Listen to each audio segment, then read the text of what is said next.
এদেশের টাকা যারা বিদেশে পাচার করেছো, এক সপ্তাহের ভিতরে বিদেশে পাচার হওয়ার টাকা দেশে আনো।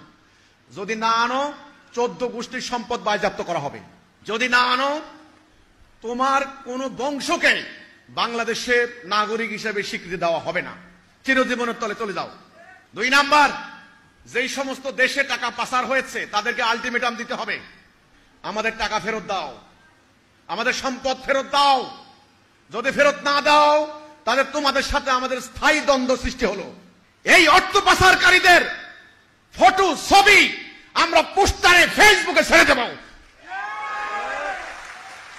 এদেরকে যেখানে পাইবে সঙ্গে সঙ্গে গ্রেফতার করে বাংলাদেশে প্রত্যাবর্তন করতে হবে।